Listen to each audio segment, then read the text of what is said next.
9 engenheiros passaram 4 semanas inteiras desmontando peça por peça um Chevrolet Bel Air 1957. E mesmo assim, o motor morria todas as vezes que o ponteiro tocava as 3.000 rotações. Renato Castelo, o homem que comandava a oficina, transformou aquele fracasso em piada pública. Arrastou Osvaldo Barreto, o zelador noturno e pai solteiro, para o meio do salão e mandou que ele consertasse aquilo com a vassoura.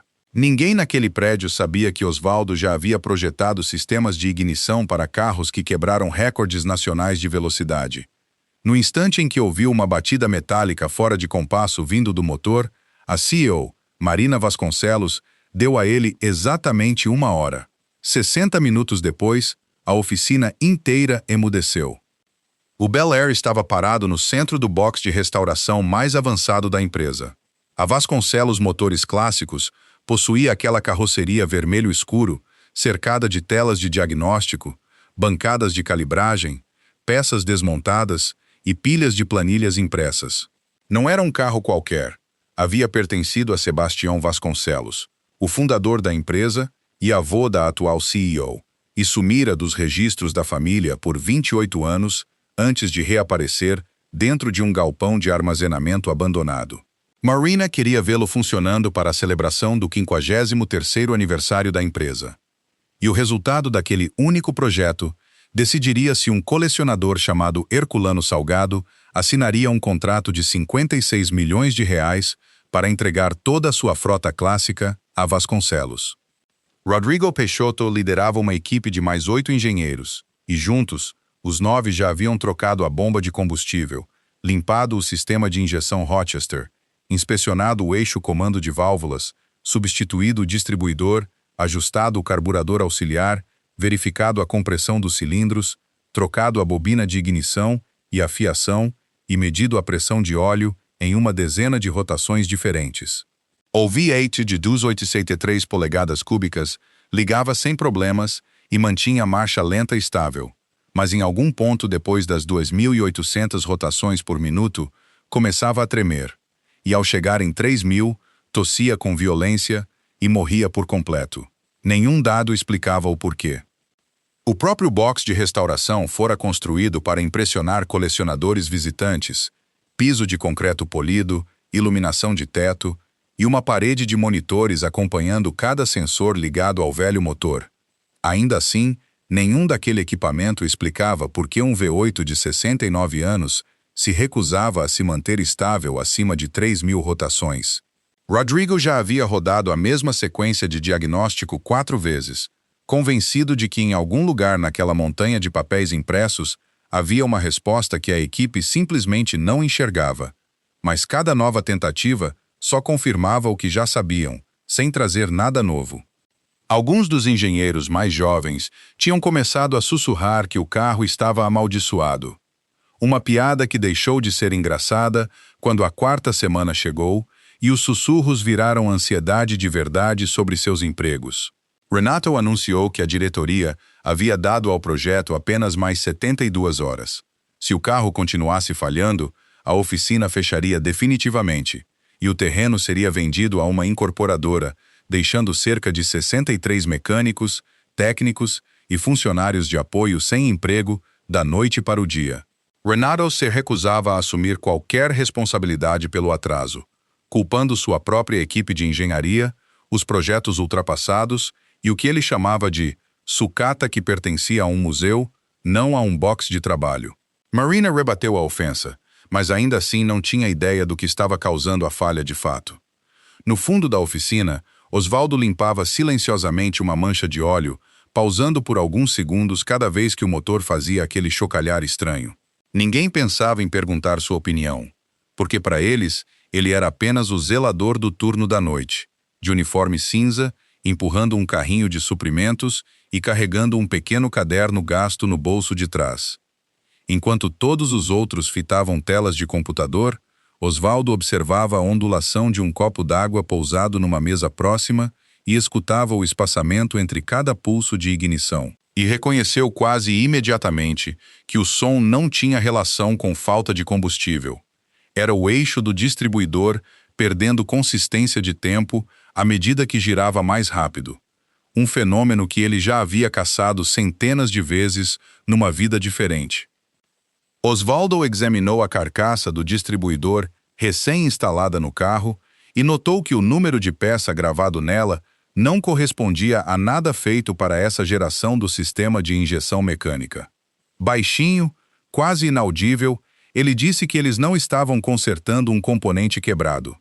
Estavam rodando o sistema errado inteiro. Renato, parado logo atrás dele, ouviu cada palavra.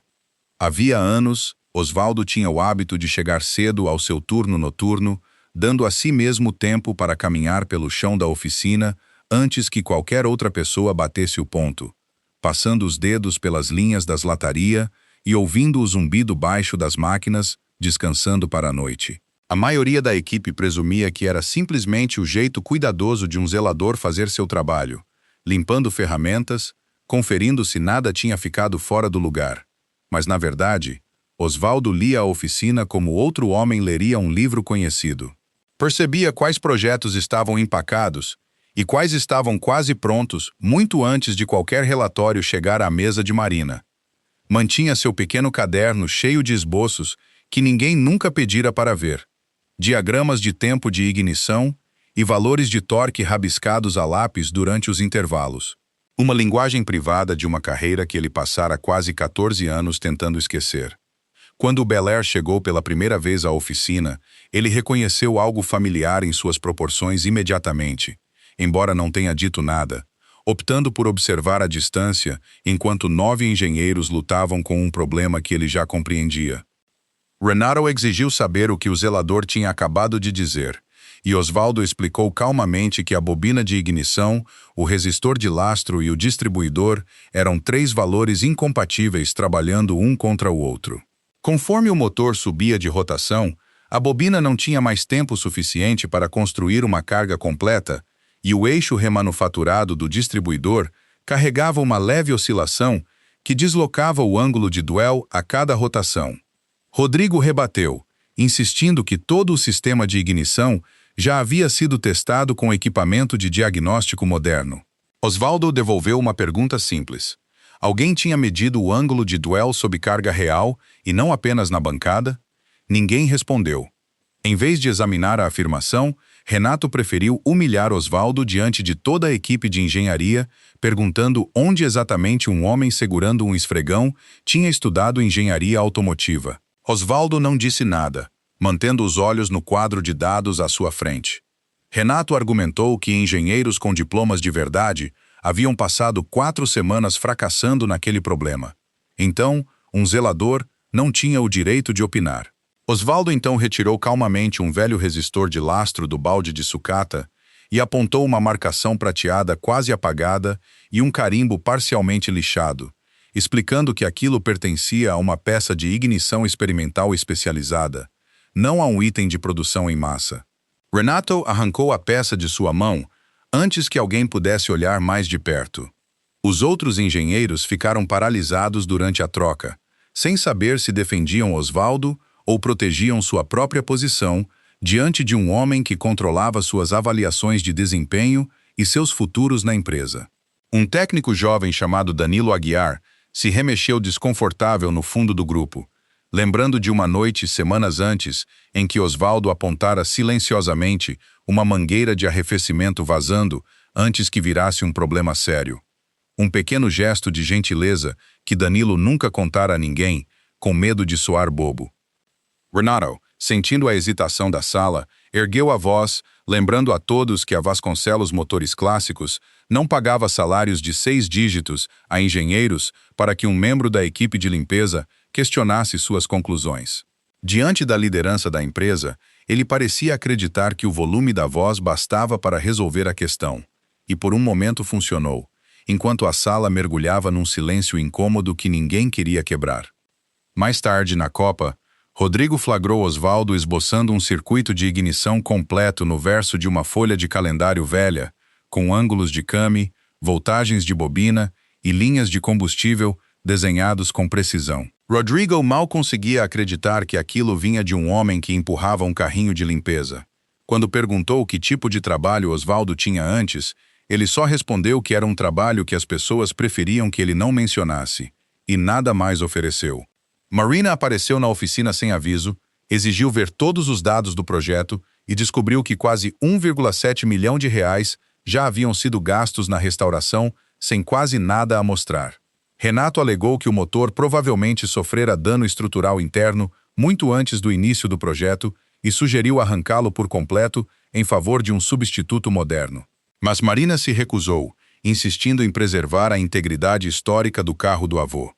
Herculano Salgado mandou avisar que compareceria pessoalmente ao teste final em 34 horas, alertando que se a Vasconcelos nem conseguisse restaurar um carro da coleção de seus próprios fundadores, ele não entregaria sua frota.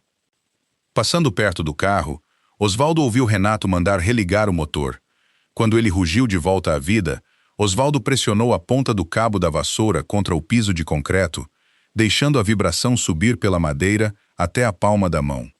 Notou que o chacoalhar se repetia a cada quarto ciclo, e não ao acaso, e disse a eles para desligar o motor imediatamente, porque a camada de borracha dentro do amortecedor harmônico do virabrequim havia saído do lugar. Renato se recusou a interromper o teste. Segundos depois, uma batida metálica seca ressoou, e a própria Marina ordenou que desligassem o motor antes que algo pior acontecesse. Osvaldo deu um passo à frente, marcou com giz uma linha no amortecedor e girou o virabrequim manualmente, revelando que a marca de tempo de ignição estava quase 11 graus fora do ponto morto superior verdadeiro. Marina virou-se para Renato e perguntou por que seu próprio zelador acabara de encontrar algo que 9 engenheiros treinados não tinham conseguido em 4 semanas inteiras. Renato insistiu que Osvaldo tinha simplesmente tido sorte, alegando que qualquer mecânico experiente reconheceria um amortecedor harmônico deslocado. Mas Rodrigo admitiu que sua equipe vinha calibrando a ignição a partir de uma referência mal marcada o tempo todo, embora ainda achasse que um desvio de 11 graus sozinho não explicasse a morte total do motor em 3.000 rotações.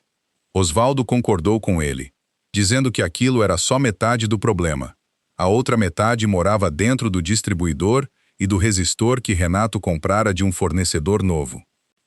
Querendo encerrar a especulação de uma vez, Renato reuniu toda a equipe ao redor do carro, esperando fazer de Osvaldo um exemplo, entregando-lhe a vassoura de novo e zombando que, se ele conseguia diagnosticar um motor através de um cabo de madeira, talvez conseguisse consertá-lo do mesmo jeito. Algumas pessoas riram nervosamente por medo de Renato, mas a maioria ficou em silêncio. Osvaldo pousou a vassoura ao lado da bancada de ferramentas sem um traço de raiva e simplesmente perguntou se Renato permitiria que ele removesse a tampa do distribuidor. Renato recusou categoricamente deixar um zelador tocar num carro de milhões. Marina perguntou a Osvaldo de quanto tempo precisaria para provar sua teoria e ele respondeu que precisava de 1 hora de acesso ao arquivo original de peças e da ajuda de um engenheiro. Renato protestou furiosamente, alertando que o seguro jamais cobriria danos causados por um funcionário da limpeza.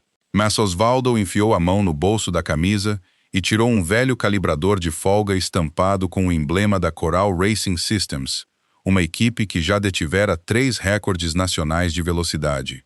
Rodrigo reconheceu o emblema, mas não conseguiu situar de imediato onde o tinha visto antes.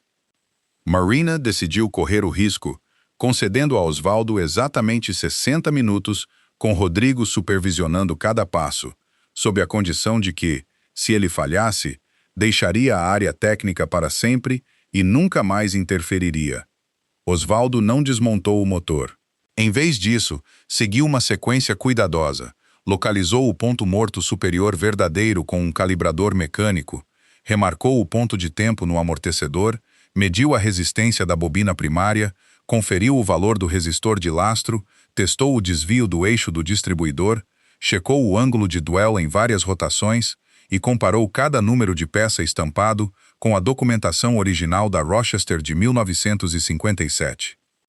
A notícia da aposta se espalhou pela oficina em minutos, e quando Osvaldo chegou à marca dos 11 minutos, quase todo funcionário fora de turno já se aglomerava perto das portas do box para assistir, atraídos pela curiosidade e pela estranha cena de um zelador trabalhando calmamente num problema que derrotara os melhores engenheiros da empresa.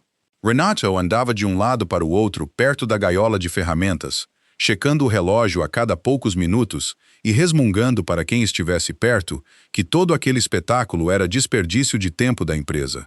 Embora não fizesse nenhum movimento para detê-lo, talvez sentindo que interferir de novo só o faria parecer mais fraco diante da equipe. Marina ficou parada perto dos monitores de diagnóstico, braços cruzados, dizendo pouco, os olhos alternando entre o relógio na parede e o jeito firme e sem pressa com que Osvaldo manuseava cada ferramenta.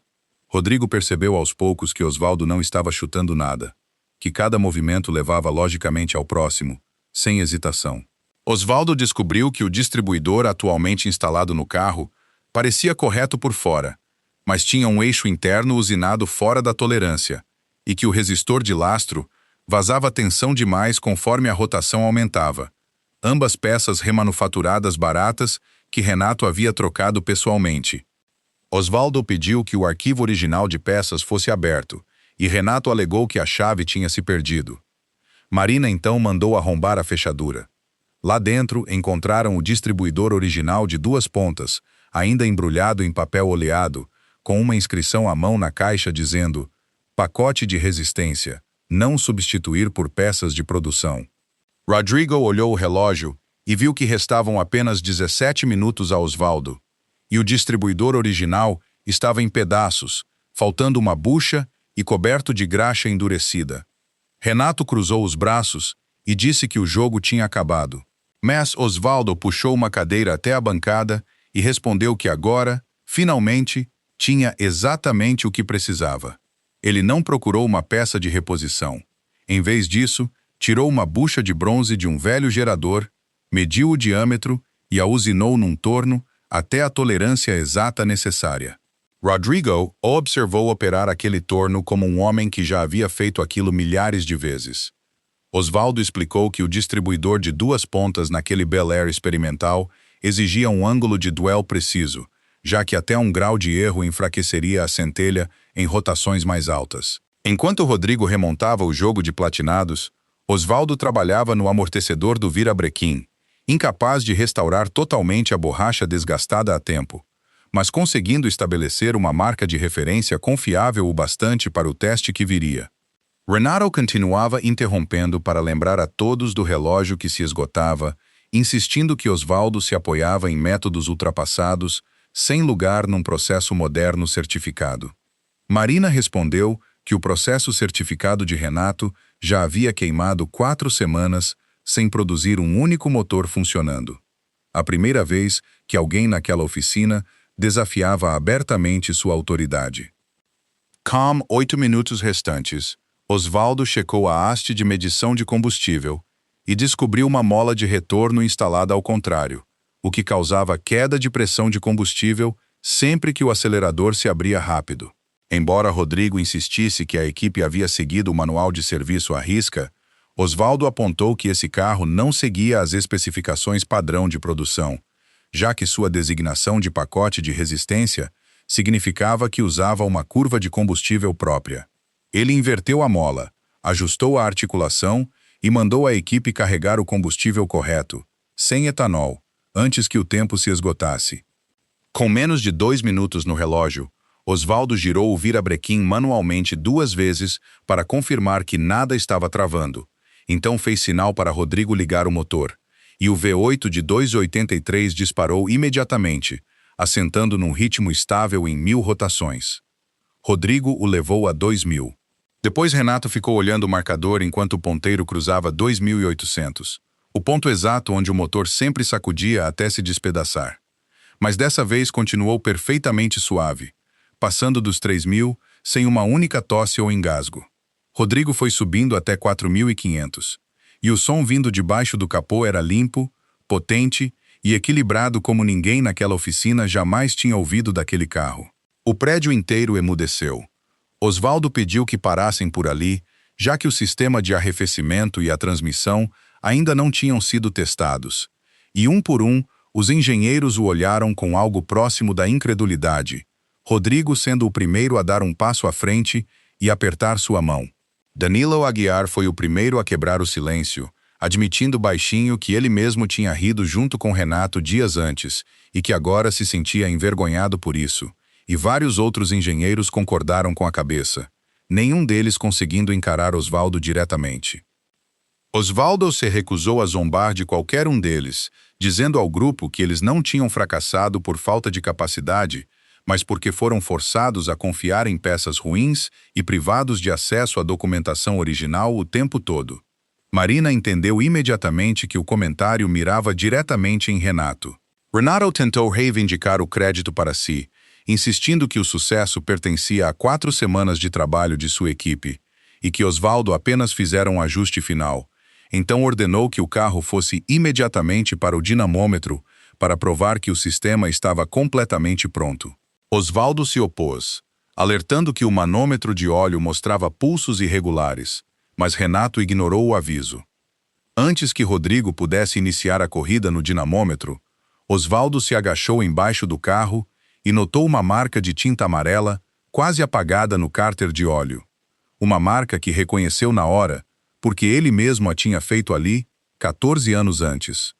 Ela congelou, percebendo que aquele motor não era simplesmente um protótipo da Vasconcelos, mas tinha passado pela própria equipe de corrida onde ele trabalhara.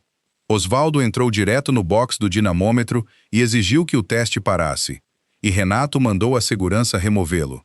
Mas Marina deteve o guarda e perguntou por quê.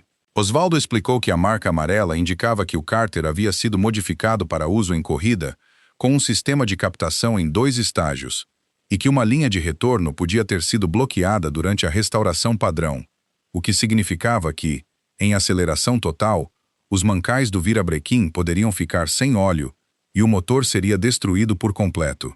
Rodrigo checou com uma câmera boroscópica e confirmou que um bujão de aço havia obstruído uma das passagens de retorno exatamente como Osvaldo descrevera.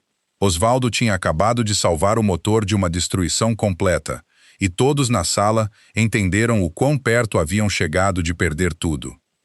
Beatrice Werner, a arquivista técnica da empresa, foi chamada com uma pilha de registros nunca digitalizados, e enterrado ali dentro havia um arquivo descrevendo como aquele Bel Air fora na verdade construído como um veículo de teste secreto no fim de 1957, quando Sebastião Vasconcelos se associou à Coral Racing Systems para desenvolver tecnologia de ignição e lubrificação para corridas de resistência. Beatriz trabalhava no arquivo da Vasconcelos havia quase 20 anos e reconheceu a pasta imediatamente como uma que fora discretamente retirada de circulação pouco depois da morte de Sebastião, arquivada sob um código reservado a projetos de pesquisa fechados, aos quais ninguém tinha acesso havia anos. Enquanto espalhava as páginas sobre a bancada, suas mãos se moviam com cuidado, do jeito que alguém manuseia algo que suspeita ser mais importante do que imaginava. Uma fotografia desbotada mostrava um jovem engenheiro parado ao lado desse mesmo motor. Uma etiqueta em seu uniforme dizia "Ou Barreto". Todas as cabeças na sala se voltaram para Osvaldo. Ela admitiu que já fora o engenheiro-chefe de ignição na Coral Racing Systems, projetando pessoalmente os sistemas de distribuidor usados em carros que quebraram recordes nacionais de velocidade, até descobrir que a empresa usava um lote de eixos de transmissão com trincas ocultas, e que a diretoria ainda queria colocar aqueles carros para competir mesmo assim. Ele se recusou a assinar a certificação de segurança e enviou suas descobertas a um órgão de inspeção independente, custando à Coral um contrato importante e transformando Renato Castelo, na época diretor de compras da empresa, no homem que culpou publicamente Osvaldo por todo o desastre, colocando-o discretamente numa lista negra não oficial em todo o setor.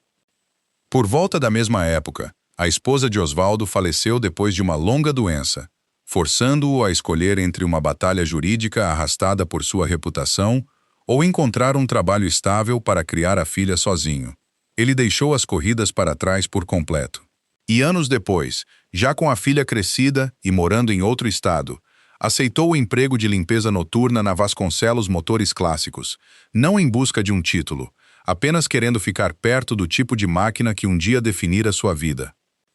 Marina perguntou por que nada disso constava em seu arquivo funcional, e Osvaldo explicou que Renato o entrevistara pessoalmente e lhe dissera claramente que a empresa não tinha uso para um engenheiro problemático. Renato acusou Osvaldo de fabricar toda a história para roubar o crédito da equipe de engenharia, alegando que os antigos arquivos da Coral estavam lacrados e eram impossíveis de verificar. Mas Osvaldo simplesmente pediu a Patrícia Barros, a assessora jurídica da empresa, que checasse os números de série do novo distribuidor, os contratos de compra e o fornecedor por trás deles. Renato protestou em voz alta, alegando segredo comercial, e sua reação exagerada só aprofundou a suspeita de Marina. Marina suspendeu Renato da direção do projeto por 24 horas, colocando Osvaldo e Rodrigo no comando de terminar o carro, permitindo que Renato continuasse empregado enquanto a investigação prosseguia, mas cortando seu acesso a peças, arquivo e dados do projeto. Antes de sair do salão, Renato se aproximou de Osvaldo e disse que já havia arruinado uma carreira e conseguiria facilmente arruinar outra. Patrícia abriu o arquivo do fornecedor e descobriu que a empresa de peças estava registrada sob um nome sem relação aparente, mas o endereço comercial listado coincidia com um imóvel pertencente pessoalmente a Renato Castelo. Osvaldo se recusou a tratar os 9 engenheiros como rivais, reunindo-os ao redor do carro e conduzindo-os por toda a cadeia de falhas, atribuindo a cada um uma tarefa de acordo com seus pontos fortes: checar as linhas de óleo, remedir o balanceamento do virabrequim, restaurar o distribuidor original, inspecionar o sistema de arrefecimento, calibrar a injeção mecânica, conferir a transmissão Power Glide, confirmar as especificações de torque e cruzar cada peça com os registros de 1957. Exigiu que toda a conclusão fosse verificada por 2 métodos separados: equipamento moderno somado à medição mecânica tradicional. E Rodrigo percebeu que era exatamente assim que um engenheiro-chefe conduzia um projeto, não como um auxiliar ajudava um. Um jovem engenheiro pediu desculpas por ter rido quando Renato entregou a vassoura a Osvaldo, e Osvaldo disse a ele para não carregar a culpa, explicando que ambientes movidos a medo fazem até pessoas talentosas pararem de fazer perguntas, e que o verdadeiro fracasso nunca é um diagnóstico errado, mas ficar calado sobre algo que parecia errado só por causa de quem deu a ordem. Essa lição mudou a mentalidade de toda a equipe, e eles começaram a revisitar relatórios que Renato antes proibira de sequer discutir. Enquanto os engenheiros cavavam mais fundo, perceberam que a fraude ia muito além de peças de baixa qualidade, descobrindo componentes comprados a preços 4 a 6 vezes acima do mercado, peças originais vendidas em segredo, custos de projeto inflados de forma soterrada, relatórios de inspeção independentes enterrados e um esforço deliberado para fazer a equipe de engenharia parecer incompetente o suficiente para justificar o fechamento da oficina e a venda do terreno a um grupo de investimento ligado ao próprio Renato. Patrícia trabalhou a noite toda, puxando registros bancários, manifestos de transporte e ordens de compra antigas, cruzando cada fornecedor aprovado por Renato nos últimos 3 anos. E o padrão que surgiu era muito maior que um único lote ruim de peças para um projeto de restauração. Ela encontrou faturas de trabalhos de restauração concluídos anos antes que também usavam o mesmo fornecedor de fachada, o que significava que o estrago provavelmente ia muito além do Bel Air, alcançando contratos que a Vasconcelos já havia entregue a outros clientes. Patrícia estimou o prejuízo total em mais de 2,7 milhões de reais. Enquanto inspecionava a transmissão, Osvaldo encontrou um regulador de pressão instalado ao contrário, um erro que faria o carro perder potência em velocidade de rodovia. E não foi acidente, já que as instruções impressas na oficina tinham sido trocadas por uma versão com diagramas invertidos. Rodrigo encontrou o manual original correto, enfiado numa caixa que Renato mandara destruir, e a equipe finalmente entendeu que alguém queria que esse carro falhasse de propósito.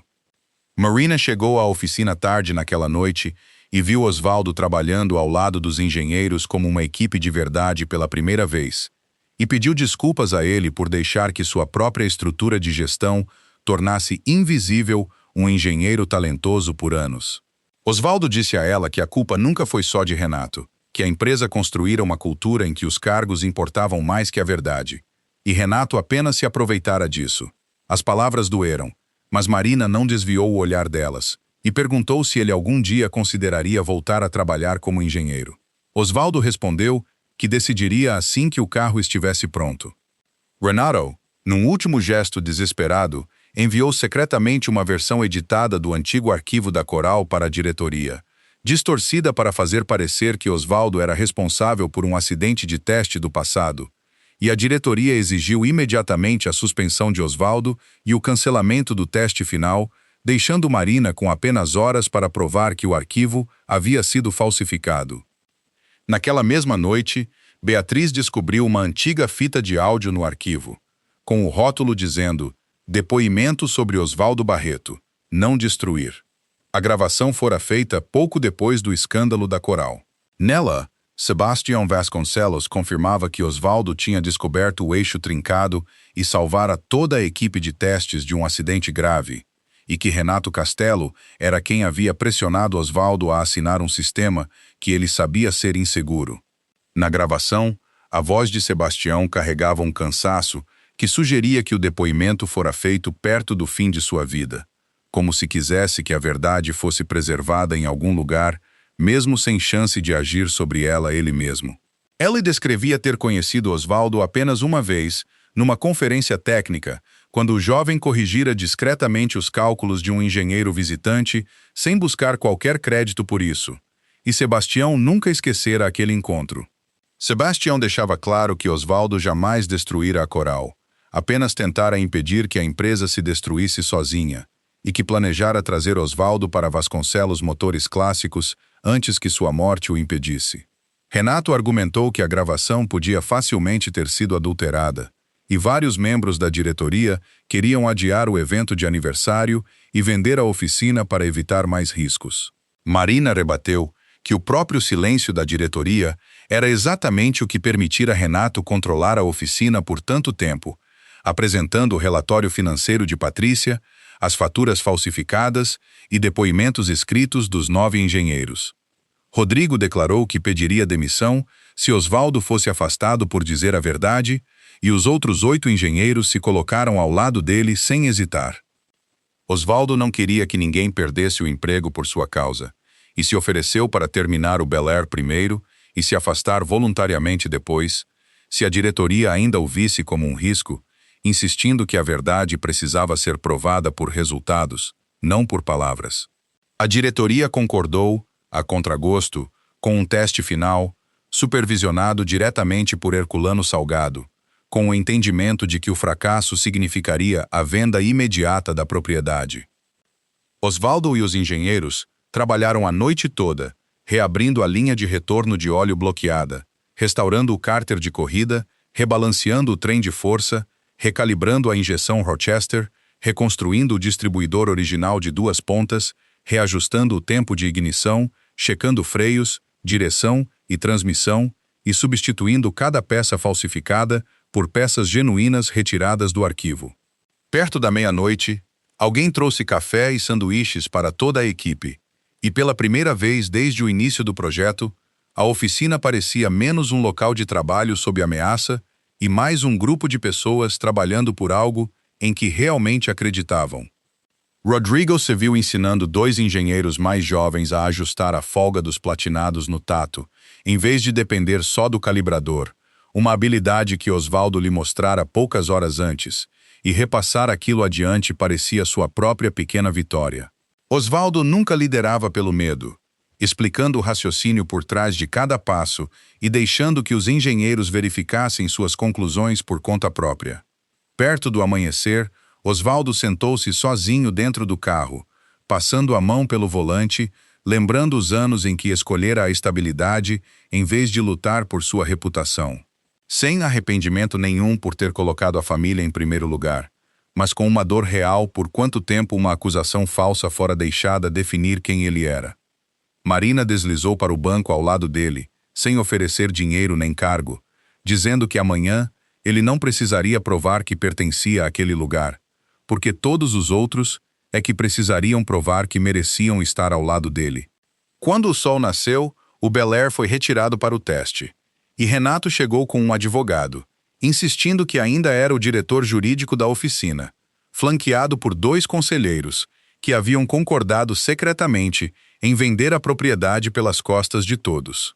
Herculano Salgado exigiu 3 etapas para o teste: uma partida a frio, uma rodada completa no dinamômetro e um percurso de 22 quilômetros na estrada, sem falhas de ignição, sem queda de pressão de óleo, sem superaquecimento e sem escorregamento de transmissão em nenhum momento.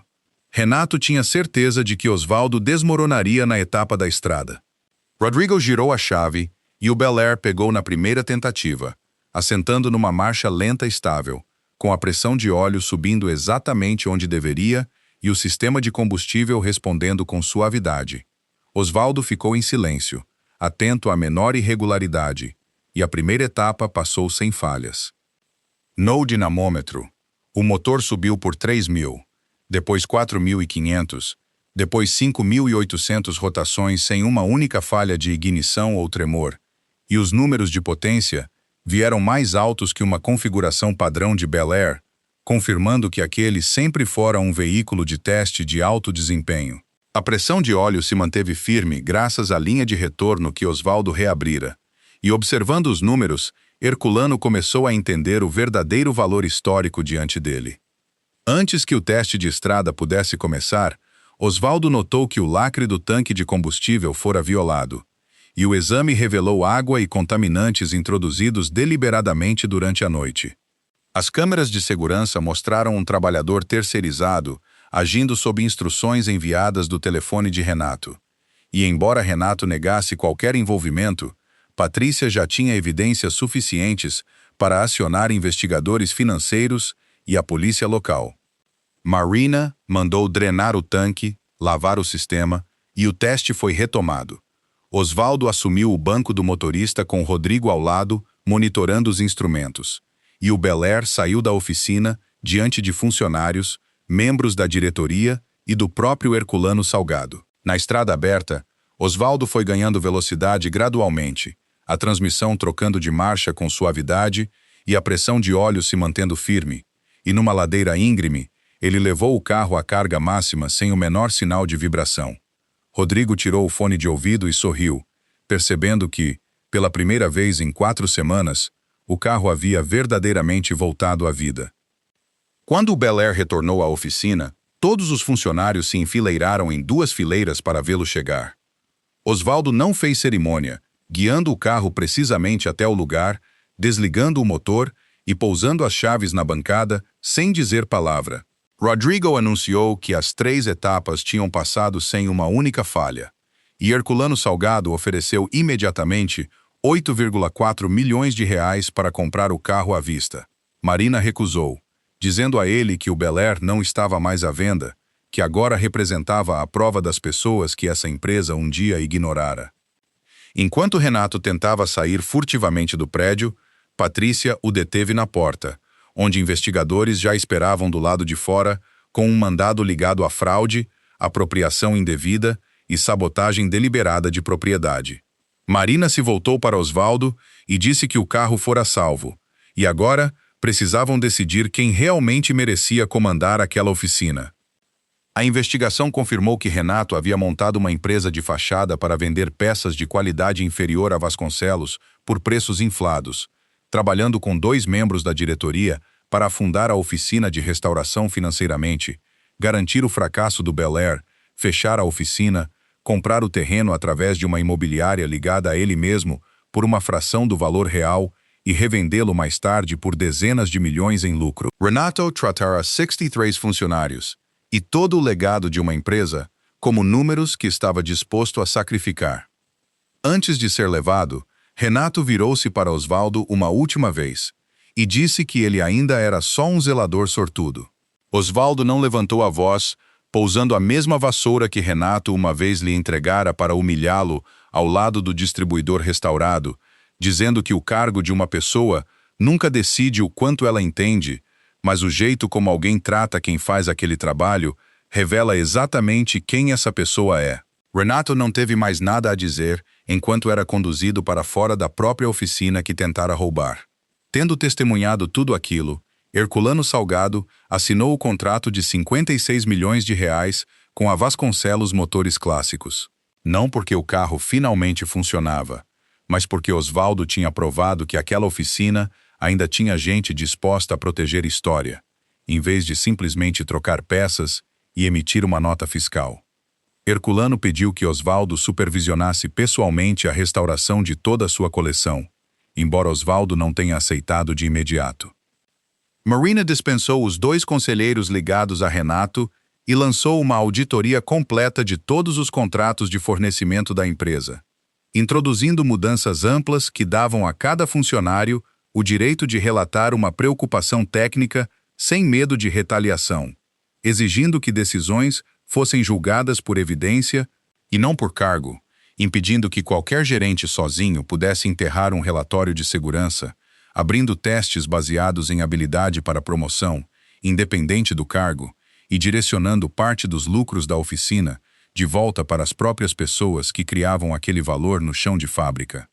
Marina então revelou que o complexo das oficinas Vasconcelos nunca pertencera diretamente à empresa aberta, e sim a um fundo familiar que ela mesma controlava, com o arquivo de peças e máquinas e a marca de restauração avaliados em cerca de 35 milhões de reais. Sebastião Vasconcelos deixara uma condição vinculante, que a oficina sempre fosse comandada por alguém que entendesse que o legado da empresa vivia nas mãos de seus mecânicos, nunca numa sala de reuniões, e que, se a empresa algum dia traísse esse princípio, o administrador do fundo teria o direito de transferir a oficina para um negócio independente. Diante de toda a equipe, Marina entregou a Osvaldo uma transferência formal de propriedade, dizendo que não queria lhe oferecer um cargo de gestão. Enquanto ele a olhava sem entender direito, ela pousou uma caneta ao lado das chaves da oficina e disse que queria dar tudo aquilo a ele por completo. Marina explicou que a transferência daria a Osvaldo o controle total das oficinas Vasconcelos, incluindo o prédio, o maquinário, o arquivo e a marca de restauração, um bem avaliado em 35 milhões de reais. Não como recompensa por consertar um carro, mas como reconhecimento por salvar a oficina inteira, proteger seu pessoal e restaurar a própria filosofia sobre a qual seu fundador a havia construído.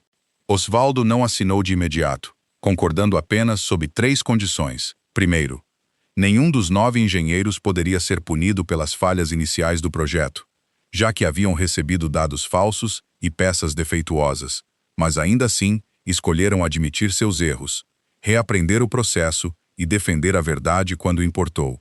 Segundo, todo funcionário da oficina, do zelador ao chefe de departamento, manteria o direito de levantar uma preocupação técnica respaldada por evidência, sem que ninguém pudesse silenciar uma pergunta válida, apenas por ter um cargo mais alto que quem perguntava.